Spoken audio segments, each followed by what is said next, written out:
It's not a real important goal, but I'd kind of like to raise 1 million pounds some year. Wow. Maybe next year. Alan Stockberger. The reason we're having this interview is because part of my occupation is farming. When you initially contacted me, you wanted a multi-generational farm operation, and mine is not. I knew from about the age of 5 years old that I wanted to be a farmer. My mother said, you can't do that because we don't have a farm, and you either have to marry a farmer or inherit one to start one. And I've been very fortunate. I was pretty stubborn, determined, to the point where started small and just kind of built on it. For some reason, I just always knew I wanted to farm. I just liked it. I just liked growing things. And at some point, I realized I had to decide whether I wanted to do livestock or crops. And there are farms that do both, but in my case, if I wanted to do livestock, for example, I had this notion back when I was pretty young that I should have a dairy farm, because with dairy you have a steady monthly income, and with crops you don't. It's ironic because I think I mentioned to you before that this planter looks really handsome hooked up to the Big John tractor. But when I hook the same size planter to this tractor, it almost looks a little disproportionate. It looks like this tractor looks a little too wimpy, but it isn't, because it has the front wheels pull and they're pretty big wheels. And so it works fine, but it's not as impressive. But I'll let Dylan, he can run the impressive rig, so keep him happy.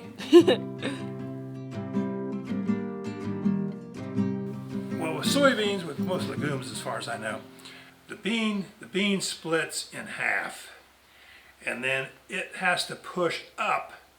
The bean pushes the two halves up through the soil.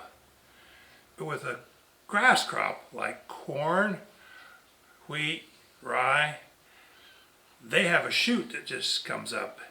So it's not as hard to get them up out of the ground as it is a legume, the soybean, because they have those two, the two halves of the soybean, it's just more resistance.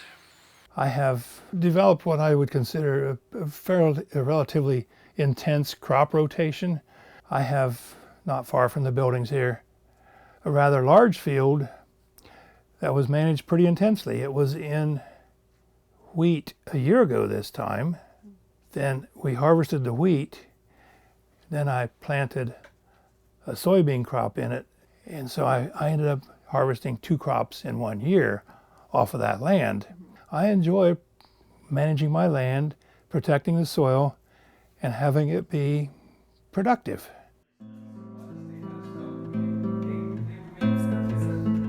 We have generated 2.617 kilowatt hours of electricity today, even though it's a cloudy day. That's pretty good. This is the monitor here. My best day was 70 kilowatts. Wow. But that was before winter. And so I'm hoping to even break the 70 mark when summer gets here.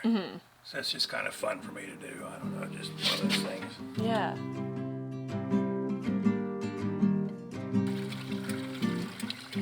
This is a waterway, and I'll take you, since we're on the gator, we'll drive up to the top, and I'll show you this is the discharge. So this is kind of like filtered water in a way. I love this farm, and I love taking care of it. And so if I make a mistake and I have erosion somewhere, I feel bad about that. We take corrective measures, and so we fix it. But I try to learn from my mistakes, and I like this farm a whole lot, as you can tell. And then the old tractor, I have a straight pipe on. Probably only boys would do something this silly, but I like the noise. It's kind of a macho thing. It's kind of fun for me.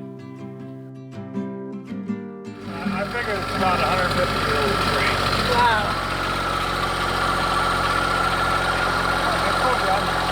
not sentimental about trees, but that one I'm really sad it's not there anymore. These two still have popcorn in them, and the twin bins happen to have soybeans in them right now, but that should be going to market very soon, like about the first week of February.